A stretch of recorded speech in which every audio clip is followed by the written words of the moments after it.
कि यूं ही नहीं मिलती राहों को मंजिल, एक जुनून सा दिल में भरना पड़ता है। पूछा चिड़िया से कैसे बना आशियाना, बोली भरनी पड़ती है उड़ान, बार बार तिनका तिनका उठाना पड़ता है। इसके लिए मैं खगड़िया लोकसभा की जनता की तरफ से और बिहार की तरफ से आपका धन्यवाद और आभार व्यक्त करता हूँ। मैं उस राज्य से आता हूँ जहाँ हम लोग हर वर्ष किसानों की फसलों को बाढ़ में बर्बाद होता हुआ देखते हैं। मैं उस खगड़िया लोकसभा से आता हूँ जहाँ प्रत्येक वर्ष हम लोग देखते हैं किस तरीके से एक एक रुपया जोड़कर एक परिवार अपना मकान बनाता है और अपने आंखों के सामने ही उस मकान को ढहते हुए देखता है। मैं उस लोकसभा क्षेत्र से आता हूँ। मैं प्रत्येक वर्ष सभापति महोदया छोटे छोटे बच्चों को और परिवारों को सड़क किनारे बिलखते हुए देखता हूँ जब वो अपने घर से बेघर होते हैं। जिस तरीके से एक चिड़िया तिनका तिनका जोड़कर अपना घर बनाती है और किस तरीके से एक बार में यदि उसका घर उजड़ जाए तो उसको क्या महसूस होता है, वही मेरी कॉन्स्टिट्यूएंसी के लगभग एक बड़ी आबादी महसूस करती है जब वो तिनका तिनका अपना जोड़ती है और अपने घर को ढहता हुआ देखती है। और मैं उनके लिए कहना चाहता हूँ कि यूं ही नहीं मिलती राहों को मंजिल, एक जुनून सा दिल में भरना पड़ता है। पूछा चिड़िया से कैसे बना आशियाना, बोली भरनी पड़ती है उड़ान, बार बार तिनका तिनका उठाना पड़ता है, तिनका तिनका उठाना पड़ता है। सभापति महोदया, राज्य सरकार लगभग 1000 करोड़ रुपया प्रति वर्ष बाढ़ में सहायता के लिए पूरे बिहार में खर्च करती है, लेकिन वो सहायता मात्र है। सभापति महोदया, अस्थायी समाधान के ऊपर मैं आपके माध्यम से ध्यान केंद्रित करना चाहता हूं। मुझे पूरा विश्वास है कि इस बिल के माध्यम से हम अस्थायी समाधान के ऊपर काम कर पाएंगे और इस बिल के लिए मैं विशेष रूप से हमारे गृह मंत्री आदरणीय अमित शाह जी और बिहार के हमारे गृह राज्य मंत्री आदरणीय नित्यानंद राय जी का हृदय से आभार और धन्यवाद व्यक्त करता हूं। साथ ही साथ मैं आभार व्यक्त करता हूं एनडीआरएफ और एसडीआरएफ के सभी कर्मचारी और पदाधिकारियों का भी, जिनके माध्यम से एनडीआरएफ की स्थापना के बाद से अब तक लगभग 1,55,000 परिवारों को उन्होंने बचाने का काम किया है और लगभग 8 लाख फंसे हुए लोगों को सुरक्षित बाहर निकालने का काम किया है।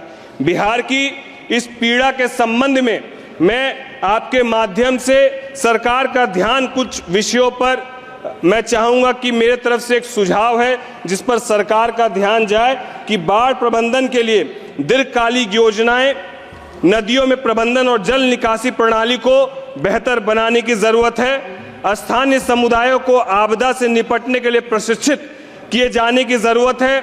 जो सरकार की एक बहुत महत्वपूर्ण योजना है रिवर लिंकिंग योजना, जिसके माध्यम से मुझे लगता है इसको सरकार को बढ़ावा देना चाहिए ताकि हमारी जो खगड़िया लोकसभा और बिहार की जो बड़ी एक आबादी है जो बाढ़ से पूरी तरीके से त्रस्त है, उस पर बहुत निजात मिलेगा। और साथ ही साथ जो कटाव एक बड़ी समस्या है, जिस कटाव के लिए मैं चाहूंगा कि हजारों करोड़ रुपया प्रति वर्ष खर्च होता है, लेकिन हम लोग अस्थायी समाधान के ऊपर बहुत खर्च नहीं कर पा रहे हैं। अस्थायी समाधान के ऊपर बहुत खर्च करने की जरूरत है और कटाव को लेकर हम लोग किस तरीके से बोल्डर पिचिंग और जियो बैग के माध्यम से पूरा पर्टिकुलर डिजाइन फ्रेमवर्क करके किस तरीके से हम लोग कर सकते हैं, मुझे लगता है उस ओर सरकार को और हम लोग को ध्यान देने की जरूरत है।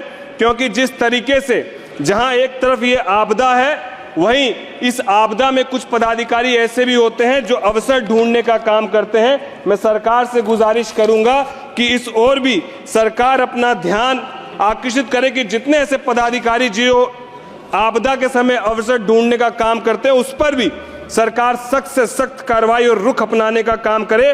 मैं मेरी लोकसभा क्षेत्र के 6 विधानसभा जो बाढ़ प्रभावित विधानसभा है, जिसमें खगड़िया, परवत्ता, अलौली, बेलदौर और सिमरी बख्तियारपुर जो पूरी तरीके से बाढ़ प्रभावित हो चुका है, मैं आपको कहना चाहूंगा कि मेरे खगड़िया लोकसभा के गोगरी नारायणपुर तटबंधन जो लगभग 51 किलोमीटर का है, जो वर्षों से स्थानीय लोगों के द्वारा इसका चौड़ीकरण और सुदृढ़ीकरण की मांग किया जा रहा है, वो होना अति आवश्यक है।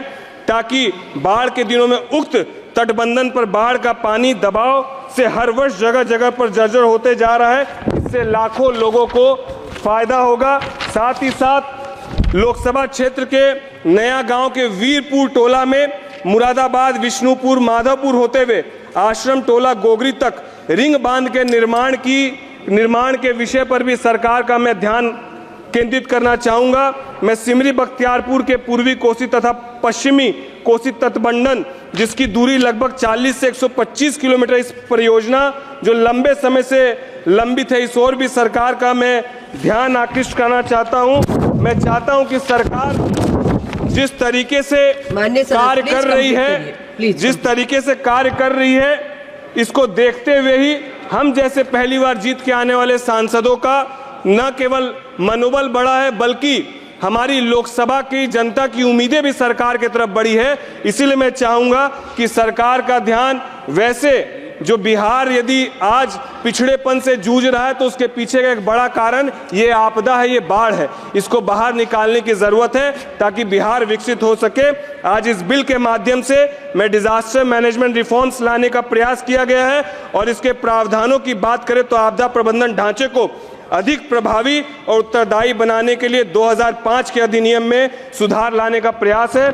मैं सरकार का, माननीय मंत्री जी का और आपका कोटि कोटि धन्यवाद और आभार व्यक्त करता हूं। धन्यवाद। धन्यवाद माननीय सदस्य।